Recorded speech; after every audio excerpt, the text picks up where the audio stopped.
All right, what's up everyone? OJ here. Welcome back to another video. Today we've got a bunch of great information for you guys. But before we get into that, please make sure you hit that like button, subscribe if you're someone new, and click that notification bell to get my videos first. And as a reminder, we do have daily videos on the channel at 7:30 a.m. Eastern time. We're trying to crank out the best content for you guys. So thank you so much for the support and let's keep it going. Now with that out of the way, let's go ahead and get right into it here. And we're starting off with a follow-up story in terms of what I did, or more like a rant that I had when it comes to Shin Megami Tensei V potentially going over to other platforms. Now there was the NVIDIA leak and there was also a patch that came out that stated that there was some files for Shin Megami Tensei V, which is currently a Nintendo Switch exclusive, that there's some files for the PlayStation 4 and the PC platform. Now, for some reason, people felt that I didn't want it to come over to other platforms or whatever the case is. So I made a video talking about, hey, if it comes over to PlayStation 4, if it comes over to the PC,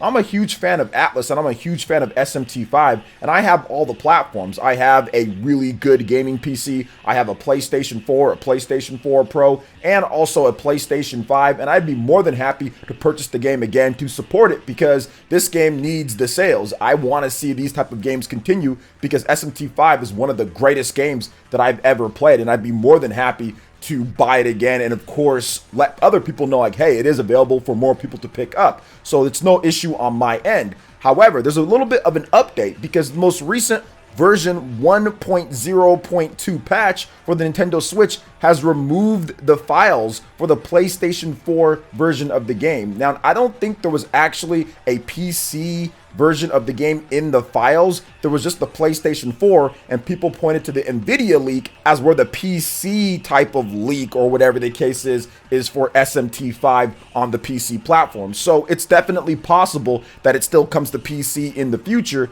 but it does seem, based off of this, that maybe it was just a mistake, or maybe originally the game was planned for the PlayStation 4 when they were first putting together the plans for it, then maybe Nintendo swooped in with some type of deal. Now, there has been some things that people have pointed out to me, how they didn't feel that the game was going to come over to other platforms based on how Nintendo talked about the game, what they put in the text and some of the stuff out there. It's out there if you talk to, or if you look at some of the stuff out there. So some people felt that maybe it was just a listing that was before everything, and Nintendo has locked up the exclusivity, at least when it comes to console-based exclusivity of it, and maybe it'll come over to PC. So some are saying maybe kind of like Octopath Traveler, for example, which Xbox did pay for that, but that game's still not on PlayStation. But originally it was just Nintendo Switch exclusive, then it came to PC later, and then Microsoft paid for the Game Pass deal. Or even if you look at it like Bravely Default 2, for example, that game is probably a better example because Nintendo did pay for some timed exclusivity, and then it ended up going over to the PC later. Or even Monster Hunter Rise, which that game was exclusive to Nintendo Switch and now is coming to PC. But we did know that from the very beginning, unlike some of the other games that I just talked about here. So it does seem like maybe there's not going to be a PlayStation 4 version, or maybe there's something going on there. I'm not really sure. Maybe there is going to be a PlayStation 4 version of the game. Either way, I'm going to pick it up. So if it comes out on PC, even though I'm not a big PC gamer, I'll probably pick it up on there. Probably not like day one, just because I'm not big on PC, and I don't really feel like streaming PC games and stuff like that. I kind of like to have the ability to play my games, on the TV without having to hook up my PC to it. So I definitely prefer having it on the PlayStation if it does come there, or just playing it on my Nintendo Switch, because I'm 125 hours in on my first run, hard mode, no Mitama DLC cheating run for the game, and I'm having a blast. But the bosses are just getting harder and harder as I go along in the game here. But I'm pretty much near the end. I just got a couple other things that I have to do to get the true ending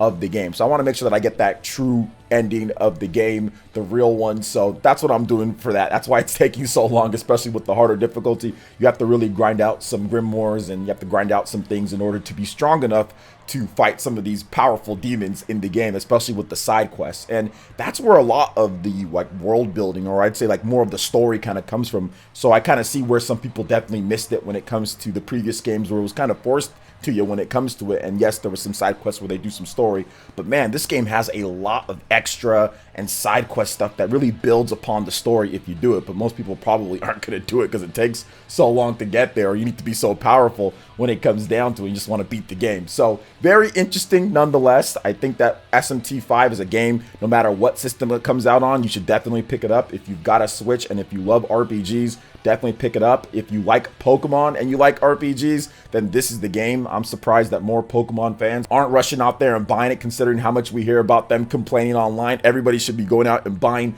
SMT5 because to me, it is the evolution of what I've always wanted to see in Pokemon. But at the same time, Pokemon is still cool for what it is. It's for like the newer or younger generation. And of course, people who want to play competitively and all that. But for me, SMT5 is exactly what I was looking for. And it is a phenomenal game. So you guys should definitely go out there and pick it up. But anyway, what do you guys think about this when it comes to the patch, the most recent one, erasing the mention of the PlayStation 4 version of the game? Do you think it's still happening? Do you think that they're just covering their tracks? Let me know your thoughts in the comment section below. All right, now moving on to the next topic here. We have a little bit of a discussion on what Square Enix is going to be doing with their big games going forward on the PC platform and probably on PlayStation 5 and Xbox Series eventually as well. So Final Fantasy VII Remake Intergrade and also Forspoken, the new RPG from Square Enix, are both going to be $70 on PC. So $70, no physical, digital only, and with FF7 Remake Intergrade, that's going to be an Epic Game Store exclusive for right now. So Epic Game Store digital only, $70 for a game that already previously released. Oof, that is interesting to say the least. So let's go and get into this topic here. So with the launch of the latest consoles in November 2020, we're starting to see some games price rise up to $70, writes VG Charts. On the PlayStation 5 and the Xbox Series S/X consoles, this is higher than the $60 price that we've seen for the past couple generations at this point. Now, the higher prices are now starting to hit the games on PC as well, as Square Enix is charging $70/€80 for the base versions of Final Fantasy VII Remake Intergrade via the Epic Game Store and Forspoken via Steam. So they equally get the $70 punishment when it comes down to it. Now, and also publisher 2K Games, NBA 2K21 was the first confirmed game to see a higher price for the PlayStation 5 and Xbox Series X/S versions of the game. And I actually put up a tweet on Twitter saying like $70 digital only games. And I put some smiling emojis and I said, I'm good. And that brought about a little bit of a mini firestorm when it comes to it. I had people quote tweeting me and telling me, oh, well, the development cost is rising, so this is the reason why they have to do this and that and all of that. And I don't know if I believe all of that. Now, yes, we do have some games where development cost is rising, but at the same time, profits and revenue are also rising as well. So it's not like the profits and revenue haven't been rising along with that. And plus, there's also microtransactions. There's also DLC. There's also like Square Enix Avatar gum and stuff like that. Final Fantasy VII Remake gum and branding deals and stuff that they've been doing in order to make more money off of these releases and off of these games. So I don't think you can just point to, okay, yeah, well, everything's rising when it comes to the cost, so therefore we have to charge more for it, especially when it's something like NBA 2K. Aren't these engines and systems built to scale up? Didn't they say this is the easiest because it's just like the PC and they have scalers in there, and a lot of these engines can just do that, and you don't have to spend too much time if you're using Unreal Engine 4 or if you're using certain engines that, hey, just scales. We have these really cool engines to where it makes it easy when it comes across to these things. But now they're trying to say, oh, well, everything's rising and we can't do it. So which one is it? Is it a combination of the both? What's going on here? But from what I'm seeing here, when it comes to Final Fantasy VII Remake Intergrade, I mean, the game, I get it. Like, the game was expensive to develop and $70 is a thing. I get that. But at the same time, for a game that already been previously released and digital only, no physical version at all, I think that's where I have a little bit more of an issue. It's like, okay, if I'm going to buy the game for $70, I would at least like to have a physical copy, just in case if I say, hey, I want to sell that later, or if it becomes rare, there is some more value attached to it outside of just playing the game. Now, I know not everybody thinks about that. All they think about is, well, I'm just going to play this experience and that's it, and I'm not thinking about anything else in terms of resale or value, but a lot of gamers do think that way. That's why retro game collecting is very big. Secondhand sales are very big. It's a multi-million-dollar industry when it comes to just reselling, buying, and stuff stuff like that, just be it that itself, or even just collecting and then selling later down the line. So I don't think that it's like something that we can just push away or push aside, considering if you look at the Nintendo Switch, how many games have become rare and kind of what you can do there. And if you collected in the GameCube era or previous NES games and stuff like that, you could be sitting on a gold mine when it comes down to it. So I'm not so sure about these $70 price tags for games for digital only, and I made sure to put that digital only. I have purchased a couple $70 games. I did purchase Ratchet and Clank Rift Apart. That was $70, and I regretted purchasing that for $70. And I also purchased Returnal for $70, and I also regretted purchasing that for $70, both of them physical. So for me, the $70 thing isn't quite here just yet. From what I've seen from Forspoken, I don't quite see $70 so far from what I'm just saying, but that's just my own opinion. I think that there's probably other people who feel differently, who think the game is worth it. And if you feel that it's worth it, you can go out there and spend $70 or 80 euros or however many pounds or whatever the case is. You can spend whatever you want. You can buy what you want. I'm simply just breaking it down from what I see and from what's been said and comparing kind of some things and contrasting and just giving my own unique take on it as somebody who's been covering the industry now for 10 plus years at this point. But hey, that is my opinion on the matter here. I don't think I'm really going to be on the $70 bandwagon, especially for Epic Game Store exclusive type of PC games or just PC digital only. But hey, for the PC guys, you guys have been doing that for a long time. Physical's been phased out for so long at this point, so it is what it is. I guess you're paying, you know, for that extra bump that you can get, the resolution, the frame rates and stuff like that. And if you feel that it's worth it, go ahead and get that done. But for me, I'll definitely be waiting for price drops across the board, just like I waited for price drop with Final Fantasy VII Intergrade. I'm not gonna buy that, you know, when it comes to $70. I'll wait for a price drop. Same for Forspoken. It looks cool. I think that the character is cool and everything, but the gameplay that they've shown doesn't quite say groundbreaking or super crazy innovative. It kind of says like, maybe I'll wait just a bit and see what happens with the price of the game. And we can always do that. There's options for everybody. People who want to pick it up day one and also people who want to wait as well. So what do you guys think about this? Are you still on the $70 bandwagon in terms of, yeah, you have to buy that? Do you feel that it's too much? Are you going to wait for price drops or sales? And who else is going to follow in these footsteps when it comes to the $70? Let me know your thoughts in the comment section below. All right, and moving on to the final topic here, we have a little bit of a nice announcement when it comes to racing fans out there on the Nintendo Switch and a multitude of other platforms here, because Redout 2 has been officially announced for the PlayStation 5, Xbox Series X/S, Switch, PlayStation 4, Xbox One, and PC, so everybody can get in on the Redout goodness. And the reason why I want to highlight this game is because for those that have been looking for an F-Zero style of game or like a Wipeout style of game, this is it right here. So you should definitely know about this game and of course support it. The first Redout is on Switch and other platforms as well. These are pretty good racing games. These futuristic racing games are pretty much gone at this point. We don't really get them a lot anymore with F-Zero being done, and also with Wipeout, you know, Sony not really making those anymore either. So I did want to give a little bit of spotlight and love to Redout 2. So publisher Saber Interactive and developer 34 Big Things have announced anti-gravity racing game Redout 2 for the PlayStation 5, Xbox Series, Nintendo Switch, PlayStation 4, Xbox One, PC via Steam and Epic Game Store. So it's coming to everything. Everyone is here. It's like Super Smash Brothers. It will launch in 2022. You guys are checking out the announcement trailer here. And here's a little bit of an overview of the game. It's the fastest racing game in the universe. Redout 2 is a tribute to classic arcade racing games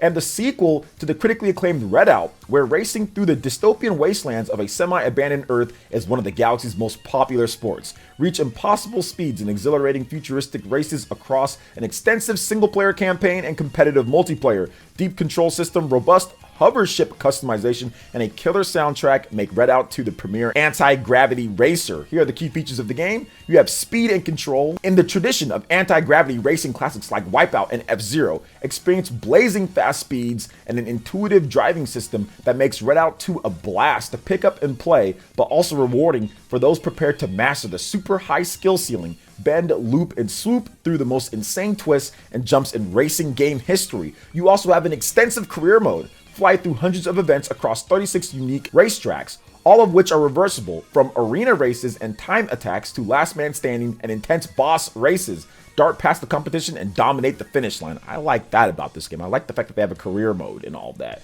Competitive multiplayer. Race against others in intense 12-player online multiplayer action. Dive into the fresh challenges and regularly added custom content alongside seasons that include unique aesthetic rewards. comprehensive customization. Choose from 12 distinct chassis and fully customize your own hovership with an incredible selection of propulsors, stabilizers, rudders, intercoolers, flaps, magnets, wings, spoilers, rocket engines, paints, and more. Create and share your best high-speed highlights with photo mode, and that's on the PlayStation, I guess, for that photo mode. Jaw-dropping, or maybe it's for everything. Maybe they have their own built-in photo mode. Jaw-dropping soundtrack. Feature superstar electronic artists, including legendary Giorno Moroder and acclaimed talents like Zardonic and Dance with the Dead. Our music master algorithm seamlessly and dynamically mix tracks based on real-time race data. And this is actually pretty cool, man, that they're doing all of this. I guess if we can't get an F-Zero, then this might just be the next best thing here.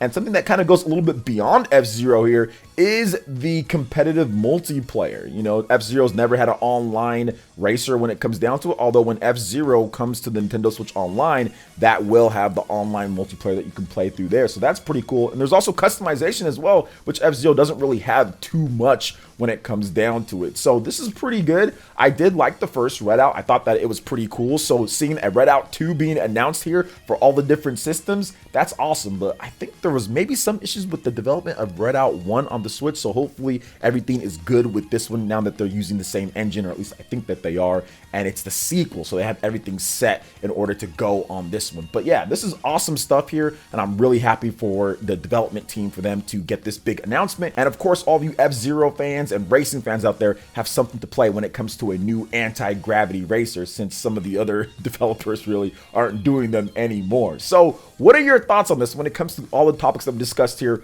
Let me know in the comment section below. All right, guys, that wraps it up for this video here. Thank you so much for watching. I do appreciate it. Please make sure you hit that like button, subscribe if you're someone new, click that notification bell, and we will see you for the next video. Peace.